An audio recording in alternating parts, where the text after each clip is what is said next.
স্বাধীন বিডি 24 আপনাদেরকে স্বাগত।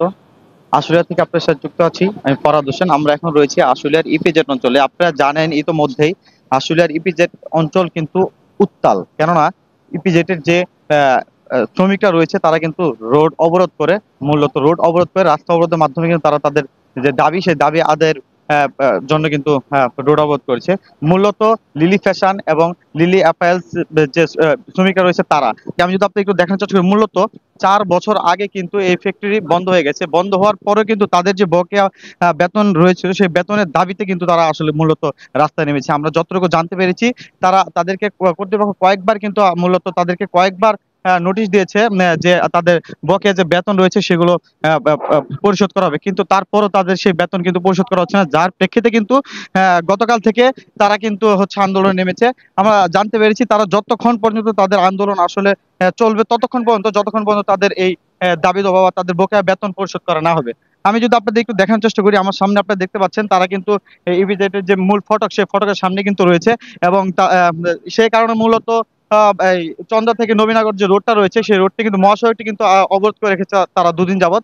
আমি যদি একটু কথা বলার চেষ্টা করি, আমরা একজন শ্রমিকের সাথে কথা বলবো। ভাই, ব্যাপারটা একটু যদি আমাদের একটু বলতেন।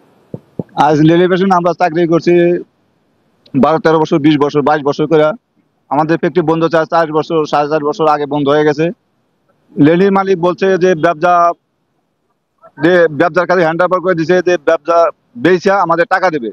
ব্যবসা বলছিল যে একটা ফ্যাক্টরি বেচা হলো শ্রমিকের টাকা দেবে, কিন্তু একটা ফ্যাক্টরি আজ 7 মাস আগে বেচছে 83 কোটি টাকা বেচছে, কিন্তু আমরা শ্রমিকরা পাবো 66 কোটি টাকা, কিন্তু এই টাকা ব্যবসা দিচ্ছে না। এই জন্য আমরা আজ 2 দিন ধরে 30 তারিখে দেওয়ার কথা ছিল, নোটিশ দেওয়ার কথা ছিল, তারপর নোটিশ দেয় নাই। তার জন্য আমরা অবরোধ করছি। আপনারা কতক্ষণ থাকবেন এখানে? আমরা যতদিন পর্যন্ত আমাদের দাবি পূরণ না হবে ততদিন পর্যন্ত আমরা এই অবরোধ তুলব না। যে পর্যন্ত আমাদের টাকা দাবি না হবে ততক্ষণ পর্যন্ত আমরা টাকা দেওয়া আর রাজপথ ছাড়বো না। কর্তৃপক্ষ কি কিছু বলেছে? কর্তৃপক্ষ এখনো কিছু বলে নাই। কর্তৃপক্ষ আশ্বাস দিছে, এখন পর্যন্ত আমাদের লোক ভিতরে গেছে, এখন পর্যন্ত আসে নাই। ওরা খালি এখনো তাল বাহানা করতেছে। লোক কি কর্তৃপক্ষের সাথে কথা বলছে? কথা বলতেছে কর্তৃপক্ষের লোকে, কথা বলতেছে আমাদের লোক। মিটিং এ বসছে? কোন মিটিং এর এখনো খবর পাই নাই। কয়জন প্রতিনিধি গেছে আপনাদের? গেছে মেলায়, আমাদের মেলায় তো লোক গেছে, এখন কোনো খবর নাই। ব্যাপারটা বোঝেন নাই। দর্শক, যেমনটা আমরা শুনছিলাম, মূলত তারা যতক্ষণ পর্যন্ত আসলে তাদের এই দাবিগুলো না মানা হবে, তাদের বকেয়া বেতন না দেওয়া হবে, ততক্ষণ পর্যন্ত কিন্তু তারা রাজপথ ছাড়বে না। এখন আমরা যতটুকু জানতে পেরেছি কর্তৃপক্ষের সাথে কথা বলার জন্য কিন্তু তাদের প্রতিনিধি আসলে ভিতরে গিয়েছে।